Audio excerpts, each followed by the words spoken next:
Hello, good evening. John Augustine back again. And let's talk.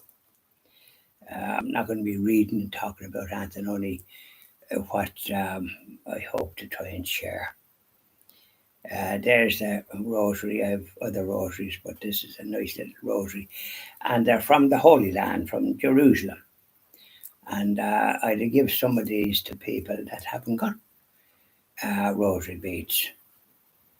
And they've been blessed because, as I say, they're from the Holy Land. You couldn't ask for better. And they're just very basic, but they're nice beads, and they don't have the, would have the cross, and it's very simple. But it's keeping it simple. Simple is the best thing, isn't it? And that's what we try to promote. That's what I try to promote, and that's what the Christian TV Ireland project, when it gets established, and when hopefully it'll have enough donations to be able to be established. It'll be traditional, and it'll be promoting the way, the truth, and the life of the Catholic faith, which is the great gift, and gives people a purpose in life, other than going around like headless chickens and seeking this, that, and the other that'll never give any kind of joy. It'll give a momentary something or another, false, doesn't last, and the feeling of depression hits people. We all went through the valley of tears in that department. And so we know what it's like to come into the sunshine in your faith, in the practice of the marvellous gifts of the Catholic faith, the Holy Sacrament of Confession, and Holy Communion, the great gift of Mass, Holy Mass. When Lent comes, I hope to, as we did years ago, try to go to Mass as often as we possibly can, alone for whatever other things we have to do that doesn't enable us to do that, but to go to as many as we possibly can during Lent, and to sort of refrain from some of the things we like. Now, I have a sweet tooth, and I love a little bit of chocolate at times, and I like a biscuit. Choc biscuit, please, if you don't mind, or even any kind of biscuit. And I like ice cream. So I have all these tastes. Perhaps you have it as well. And I've always had it, thanks be to God. But because I've reached a good age now, when my Lord, especially my late wife, she made sure that they were kind of hid or something. I couldn't find them most of the time, whatever she put them. But so she took charge, shall we say. But now I don't have that business of anybody doing that type of thing. So I often treat myself. And I have to just watch it if I'm passing where the nice cream cakes are. I'm nearly drawn to them like a magnet. Did you ever find that yourself? Drawn to them like a magnet. And well, I won't be doing that now, and I try to refrain myself.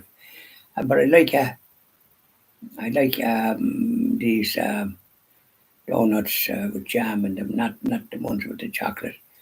And I might have a half of them when I'm having my tea or my coffee after my lunch. I have my lunch or dinner, if you like to call it, in the middle of the day.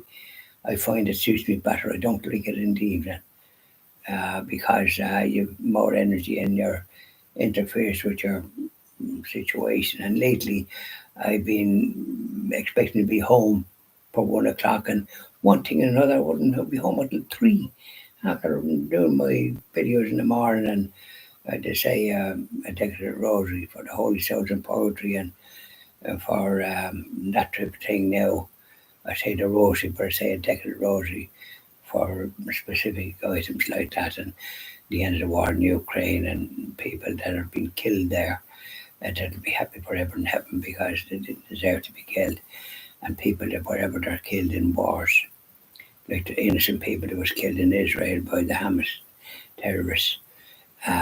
1,200 of them. I mean, you can't do things like that. They weren't bearing arms, they weren't a threat to them, were they? But that's what they did. That's what hatred does, isn't it? So we have to avoid that, avoid resentments, because it doesn't do you good. You pray for those. You pray for those that do you any kind of harm, because that means you haven't got this enmity.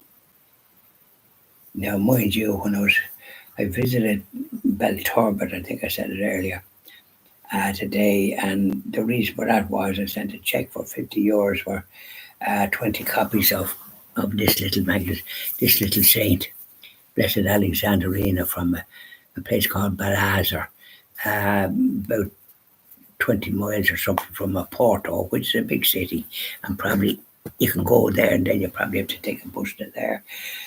But I sent a check to this that they're mentioned in Belturbet, 32 Bridge Street, Belturbet. It's a very strange street. There's lower Bridge Street and upper, I found out. And there's low numbers, and then you go up to the top, and then you see 18, but you couldn't see 32 or anything like that.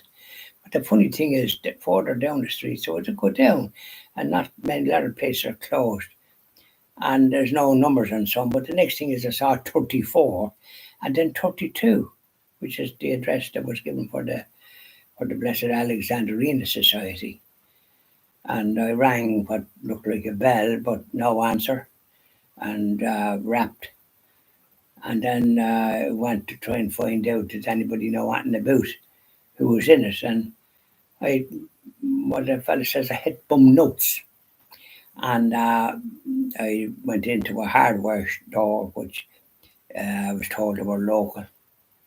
But they didn't know, and they sent me to another store.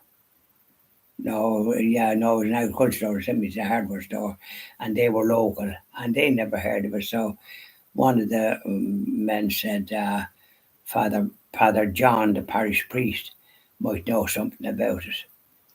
And he's down the street and said, where is he? And he came out with me and showed me where it was. It wasn't that far down. So I rang the bell, and Father John came out, and I introduced myself and showed him the booklet. I had the booklet with me, and he never heard of Blessed Alexandrina, and he didn't know anybody in 32 or even where it was.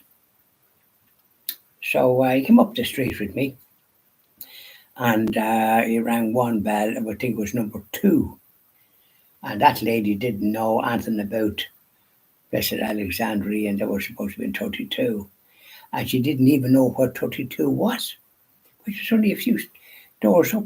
So the street was very peculiar.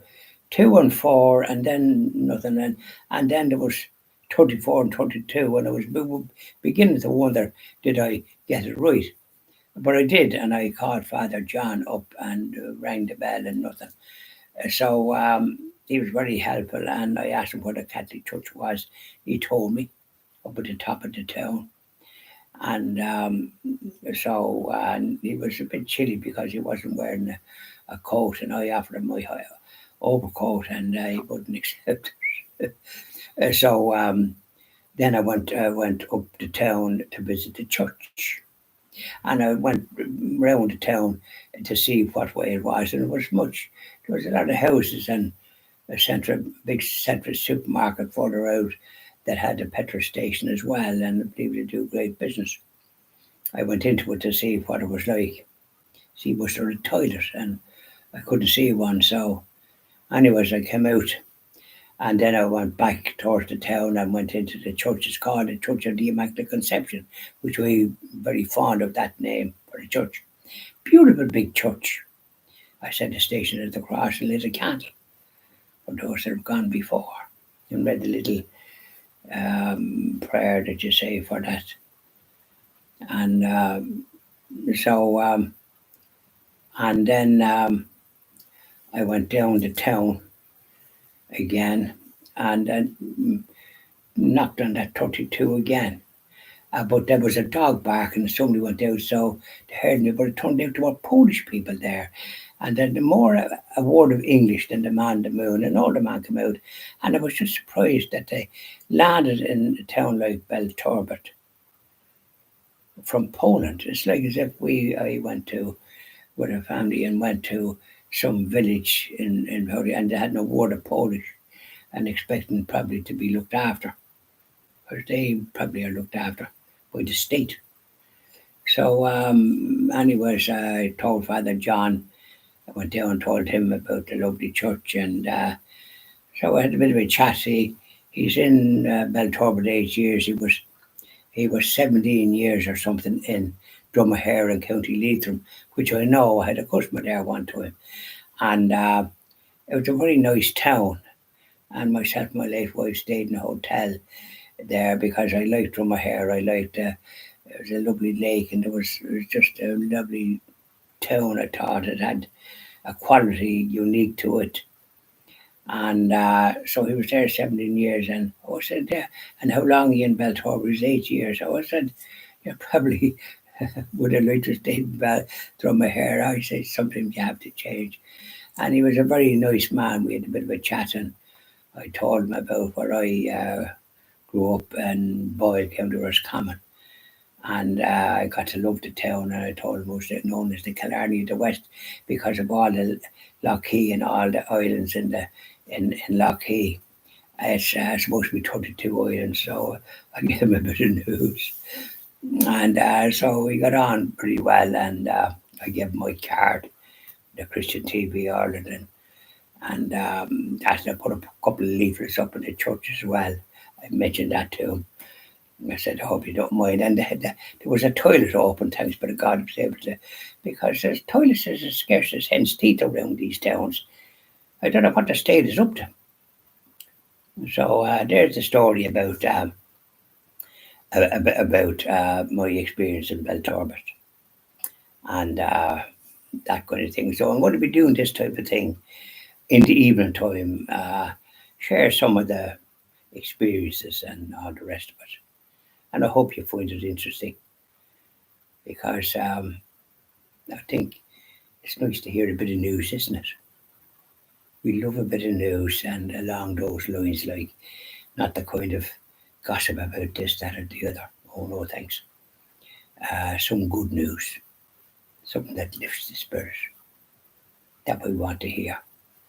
So I hope you enjoyed my little story there. There'll be other stories with all the experience. Enjoy the rest of your evening now. Bye now.